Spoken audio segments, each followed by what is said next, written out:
How to sneak a boyfriend or girlfriend into your house. Sneaking your partner into your house can prove to be an exciting or perilous activity. Proper planning, caution, awareness, and an ability to think on the fly are needed to ensure their intimate infiltration goes smoothly. No matter how many problems you account for, there's always the risk of something going down that you could never have conceived of. Part 1. Drawing up the plan. 1. Scope out your house.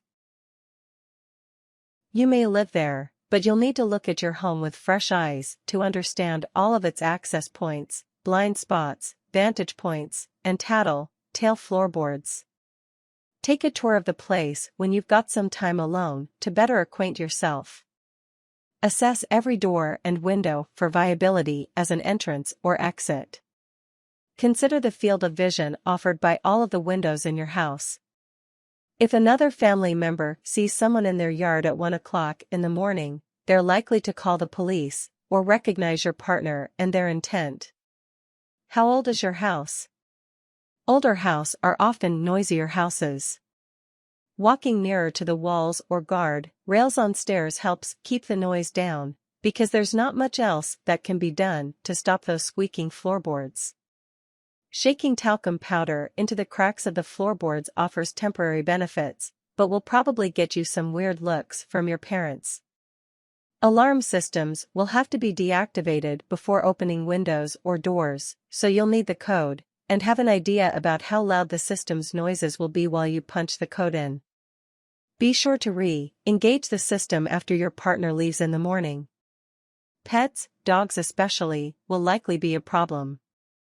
Consider how they react to people entering your house, and what usually works for calming them down. Locking animals up in another room in an effort to block their interference rarely works well. Try training your dog to associate your partner with treats, by feeding them the treats the moment that they see your partner for several days beforehand. 2. Select the entry point. You should decide on the window or door beforehand so you can properly test and prepare it. Consider how visible the window is, how close it is to your parents' room, and how far they'll have to walk through your house before getting to the relative safety of your bedroom. Determine how much you'd need to move, open, and unlock for the person to get inside at each possible entry point. You'll want to prepare the chosen site beforehand, but rearranging the potted plants outside your bedroom prematurely might draw suspicion. Think about the noise you'll have to make opening that window, pulling up its blinds, or turning a dead bolt. Minimize these factors where you can. If it's a window with a screen, you'll need to remove the screen. The ease of doing this depends on the screen's construction, but many can only be removed easily from the outside, meaning second-story windows, and higher, are a no-go. Ensure that you don't damage the screen either, as this will give your plan away, and cost you some allowance. Don't get in the habit of leaving windows or doors unlocked. They're locked for you and your family's safety, and your parents should have an accurate idea of the home's security. Consider how much force might be necessary to pull a person in through the window, and whether you can safely exert this force. Fire escape ladders and basement windows are unique advantages to some houses. Fire escapes will help your partner gain access to higher up windows, and basement windows are often far away from the master bedroom. It's unlikely that you'll use a door. It's also, to be clear, less fun than crawling through a window, but don't rule them out. 3. Walk the path. Casually walk the route as though you're sneaking in, without giving away to any onlookers that you're sneaking. You should know roughly how long it will take your partner to get across the yard, through the access point, and from the access point to your bedroom once they're inside. Sometimes a longer course offers tactical advantages. Walking on carpet or rugs, for instance, is going to be quieter than tile, which is in turn going to be quieter than a path that takes you over hardwood floors. Actually walking the path will remind you of any particular squeaky floorboards you'll need to warn your nighttime visitor about. While outside, think about the sight lines that neighbors and traffic might have on your property. A well-meaning neighbor could blow your plans when they see your significant other sneaking through the shared alley between your two houses. 4. Designate hiding spots.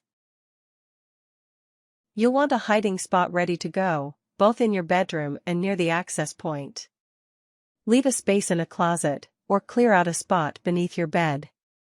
A messy room will give you more to work with. Visitors could even, if you're okay with it, bury themselves under your dirty laundry or sheets, but a suddenly messy room might raise suspicion. The darkness of an unlit house can turn every corner and cubby into a decent enough hiding space, but don't bet too much on your parents leaving the lights off when they're investigating a suspicious noise. If there's suspicion aroused, however, take comfort knowing that parents around 50 need twice as much light as even a 30-year-old to see in the dark. Part 2. Getting your partner inside. 1. Contact your partner covertly once the coast is clear. You'll want an easy way to communicate with your partner. Setting meeting times beforehand can work as a last resort, but when a parent is wandering around in the kitchen to get a midnight snack, you'll wish you could warn your visitor to hold off for a few minutes. Cell phones are the most obvious and best choice here. Ensure yours is set to silent or vibrate only. Home phones should be avoided on both ends. Calling your partner's cell phone through your home phone sounds safe enough, but an unthinking callback or butt dial can send your home phone ringing off the hook. Your parents could also pick up the phone in their bedroom while you're already on the line, discussing your rendezvous. If it comes to it, you might risk the old school method of taping a message in the window, or designating a certain light in your house, one which won't be tampered with by your parents, as a signal. If it's off, stay away. If it's on, come on in. 2. Ensure that your parents are asleep. This will be easier to verify if your parents sleep with their door open, but safer going forward if they close their door. Listen for snoring, or the slow, steady breathing that indicates they've conked out. Our bodies repeatedly cycle through several stages of sleep, some of them lighter and some heavier, but the periods of deep sleep decrease in duration as the night goes on. Roughly 60 minutes after falling asleep, your parents will likely be in one of the deepest states of sleep they'll experience that night. Use this information as best you can. If your guardian's bedroom is near the kitchen, you can train them to expect a little noise in the evening from you. Start getting cereal, or any other food you'll enjoy, as a late-night snack for at least a week in advance. If they wake up while you're digging around, you'll have an innocent explanation. If they don't, then that bodes well for the other noises you're soon going to make. The hour that you usually turn in is also important to keep in mind. If you always go to bed early, your family may grow suspicious if you're still up at 12:30, or vice versa if you're usually up late but say you're going to sleep at 8 o'clock.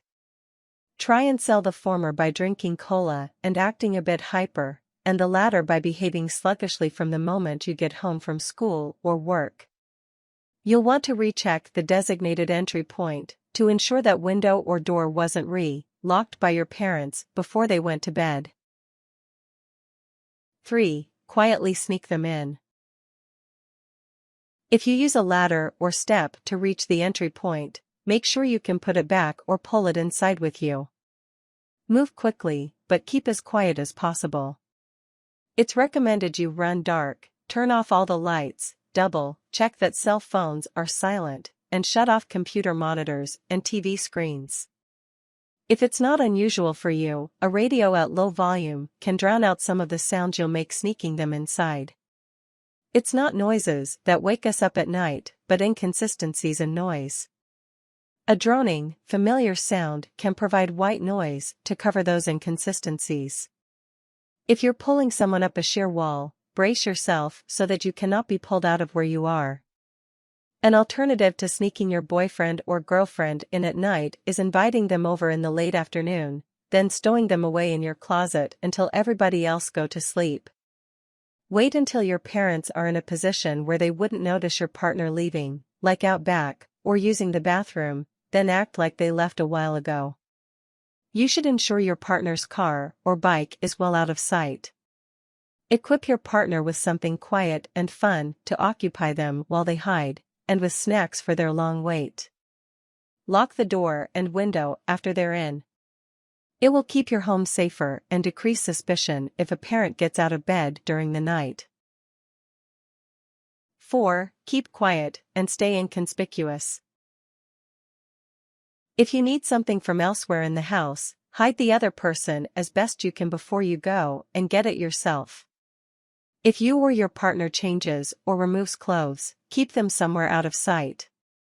This goes for anything your partner may have brought with them as well: cell phone, wallet, keys, etc.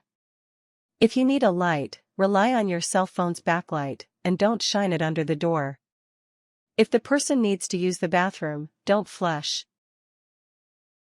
Part 3. Leaving without a trace. 1. Set a silent alarm so you remember to escape in time. If you fall asleep in your room, ensure that you've got an alarm set to rouse you both, with plenty of time to escape. Make sure the alarm is vibration only, or quiet enough that it wouldn't disturb your parents. Get them out of there at least an hour before your parents would normally wake up. Consider also how visible they'll be in the morning light, and whether their own parents will wake up and notice their absence. If you can't trust yourself to wake up with an alarm, don't go to sleep. If you use a clock radio, use the radio and not the buzzer. 2. Get them out of there. Once the other person is out of the building, have them get out of sight as soon as possible. Seeing someone leave a house in the morning can be just as incriminating as seeing them come in at night. If you're caught, you might try to convince a parent that they were stopping by to ask for homework before school, but this is far from foolproof. 3. Erase the evidence. Clean the room of any cans, bottles, wrappers, or loose clothes. Put trash from the night at the bottom of a trash can where it's less likely to be seen, and take out the trash tomorrow, but not first thing in the morning, if this is outside your normal routine. Flushing certain items may seem tempting, but you should refrain from doing so. A clogged toilet will draw far more attention than you can risk. Besides that, it's environmentally unsound. Tips. Wait a minimum of 2 weeks before attempting again. Do it on a different day of the week than before. Every time you attempt it, the chance you will get caught rises. After repetition, however, the operation should go much smoother. Weigh these factors accordingly. Check curfew. If caught by law enforcement to or from the house, you could be in trouble for breaking curfew. If having intercourse, take it slow in order to keep it quiet. Do not do anything out of the ordinary the day of the sneak-in. Do not ask other residents what time they are going to sleep, as this is probably the most suspicious thing possible to do. Do not announce that you are going to bed, unless you usually do. If a parent or older sibling works, you should know their schedule like the back of your hand. Remember that parents have likely attempted such things as these when they were younger, and may be especially keen to these tip-off factors. Sneaking around and attempting to discern the control one has over their own life is, to a degree, an appropriate and natural part of a person's development.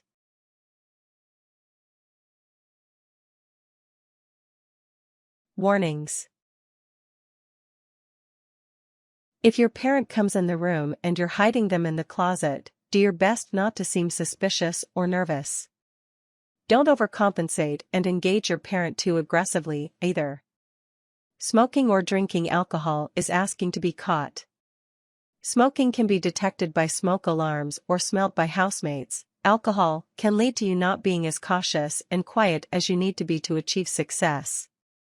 If you're caught, your best bet is calmly, respectfully explaining yourself. Taking responsibility is wise, in order to protect your partner as much as possible. If your parents own guns, you should be aware of their general policy for home defense. This is important information to know anyway, and should give you some idea about the severity with which a parent might respond to an unknown intruder in their home. If your partner is ever told to freeze or identify themselves by an armed homeowner, they should immediately make their identity known. Nothing could be worse than a serious injury befalling one of them.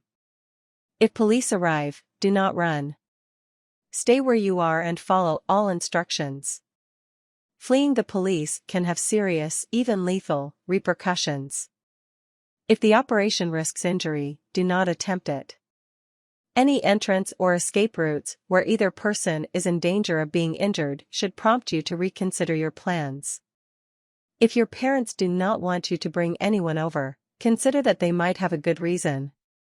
They are older, more experienced, and in some cases understand your needs better than even you do, though it might be hard to believe. Think carefully about what you are doing and act responsibly. Things. Plenty of time and patience. Rooms that you don't share, or roommates that won't rat you out, at least. A quick escape route.